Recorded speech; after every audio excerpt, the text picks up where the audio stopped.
The air in this room is getting thin, and I can smell the copper, that old metallic tang of blood and ozone that always precedes a visitation. I shouldn't be telling you this. Every word I speak feels like I'm peeling back my own skin, exposing nerves that were meant to remain buried in the dark. They told us the silence was our greatest weapon.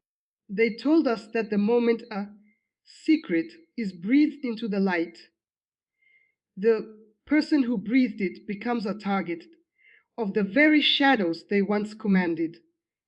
But I can't carry it anymore.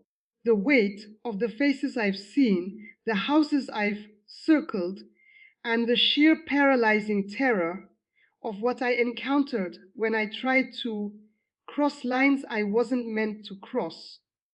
It's rotting me from the inside out. You think January 20th is just another Tuesday, just another winter night where the wind rattles the window panes and you turn up the heat. You're wrong.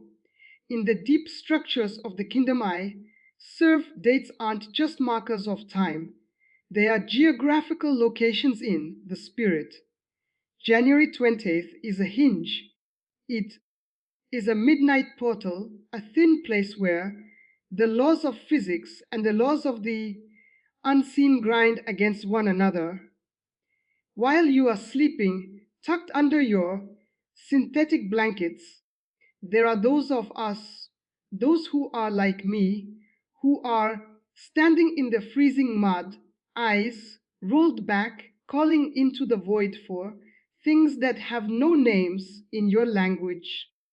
I remember my first assignment during this window. I wasn't a novice then. I had already spent years shedding my humanity layer by layer until I could feel the heartbeat of a city through the soles of my feet. We chose our targets with a precision that would make a surgeon look clumsy. We didn't just pick people at random. We looked for the cracks.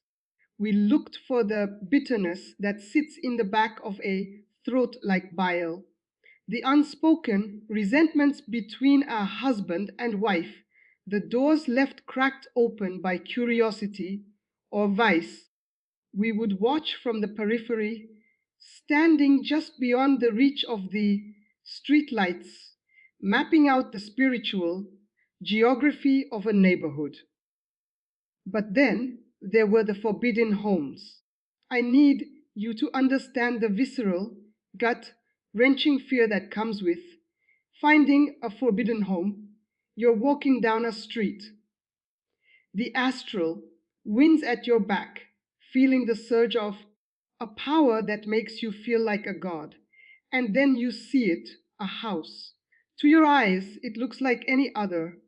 Peeling paint, a tricycle in the yard, a porch light flickering. But to us, it was a blinding, jagged tear in the darkness. It wasn't just light. It was a frequency that vibrated at a pitch that felt like needles in our marrow. We would approach, fueled by a hunger that wasn't our own. And we would hit a wall, not a physical wall, but a spiritual barrier so dense, so absolute that it felt like walking into a sheet of solid iron. I remember trying to project my consciousness into one of those homes. I had been ordered to. The high priest, a man whose eyes had long ago turned into empty pits of cold smoke, told me that this family was a threat to the local hierarchy. He wanted them marked. I sat in my ritual space, the candles guttering in a wind that didn't exist, and I let my spirit drift toward that address. As I reached the property line, I saw the mark. It wasn't something drawn by human hands. It was a seal shimmering with a terrifying rhythmic pulse. The moment I touched it, I heard a sound like 1,000 lions roaring at once. My spirit was hurled back into my body with such violence that I vomited blood for 3 days. My master didn't offer sympathy. He only looked at me with a flicker of something I had never seen in him before. Genuine, unadulterated dread.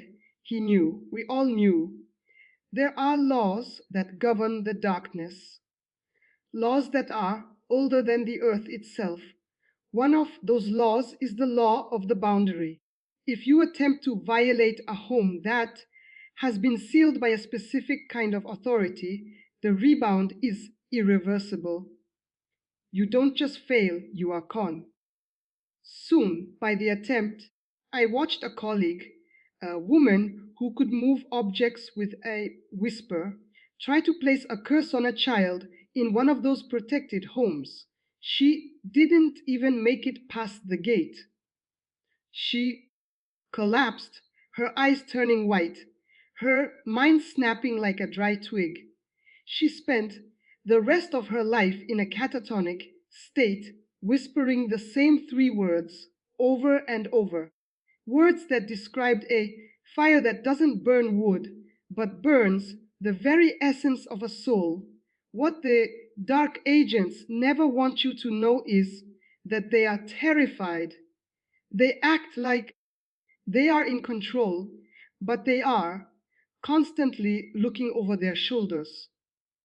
They know that their power is borrowed and it comes with a high interest rate, but the fear they feel for their masters is nothing compared to the fear they feel when they encounter a true guardian.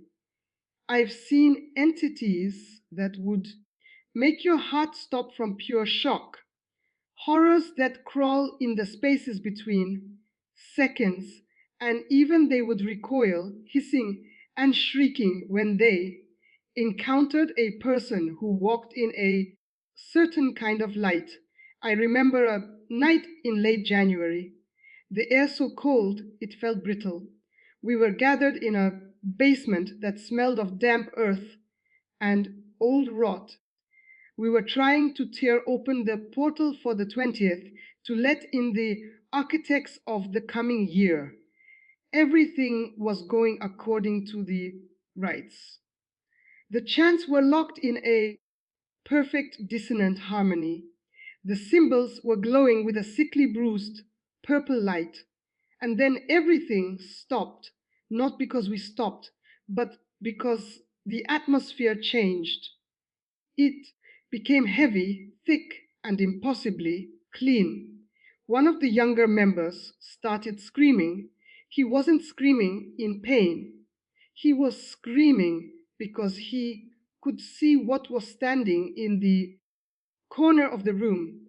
I looked, and for a split second, the veil was pulled back. There was no demon there.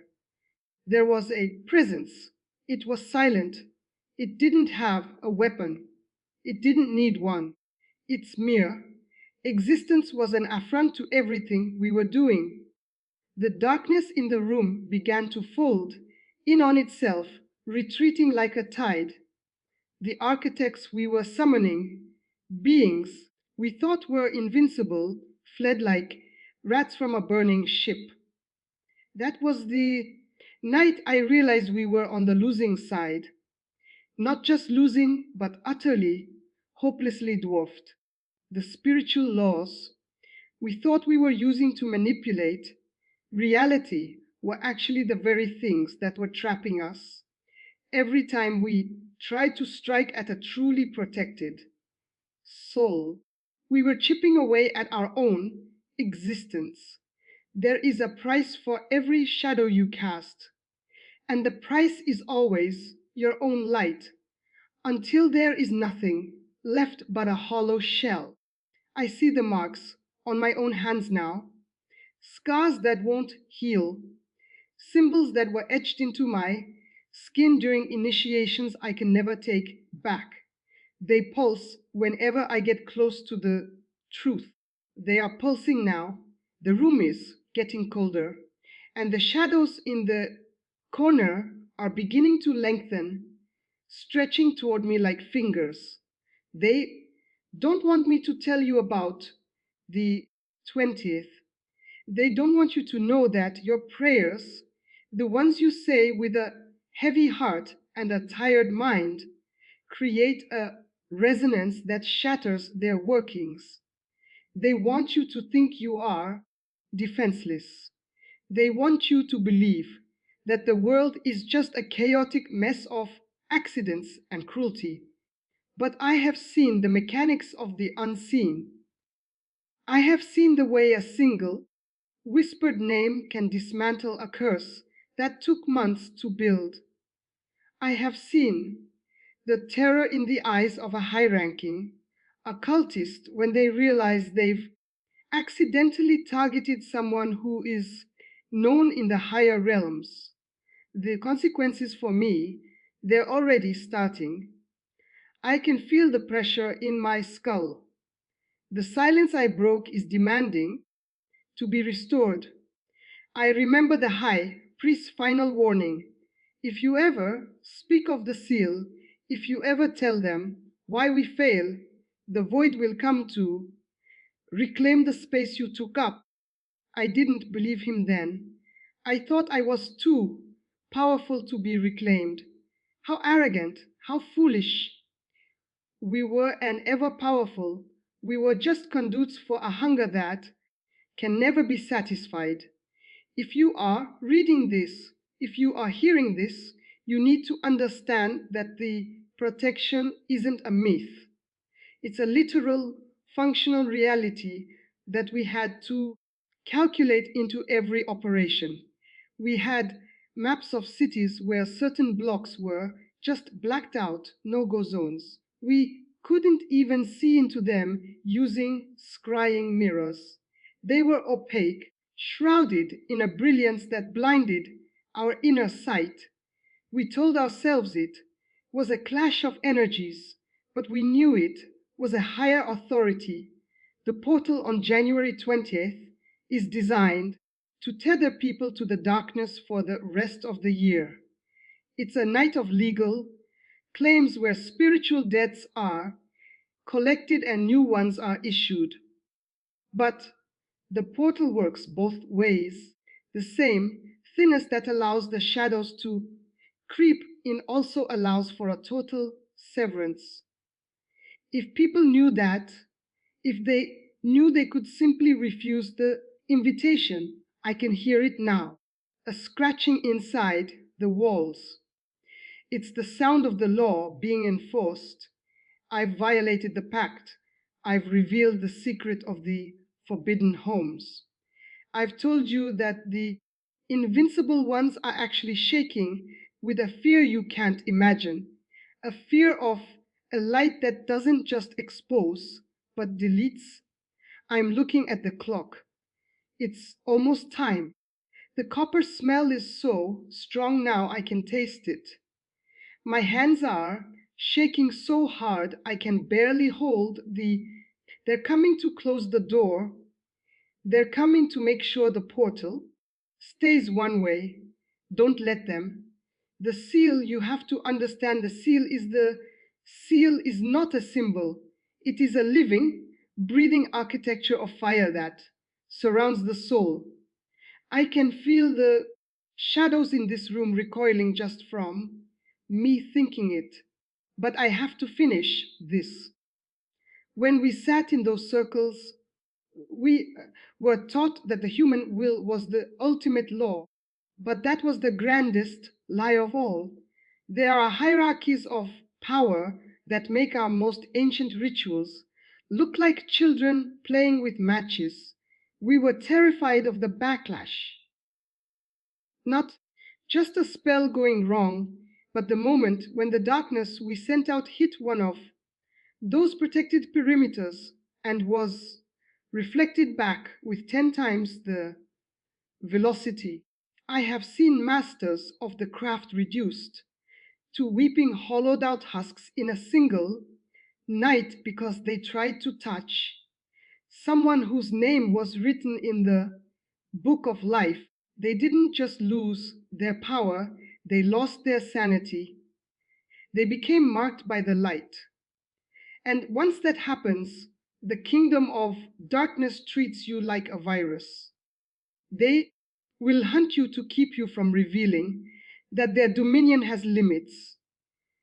The January 20th portal is a harvest. While the world watches the superficial movements of politics and weather, the deeper cult is busy weaving the shrouds for the coming year. We were instructed to look for those who are spiritually drifting, the ones who had no anchor. But even more than that, we were watching for those who are starting to wake up. If we could catch a soul in that midnight window, we could tie knots in their destiny that would take years to unravel. But I am telling you now, the resistance is real. I have felt the scorching heat of a protection that no incantation could pierce. I have seen the watchers who stand at the edges of those forbidden homes, beings of such terrifying purity that looking at them felt like my soul was being dissolved. My time is short.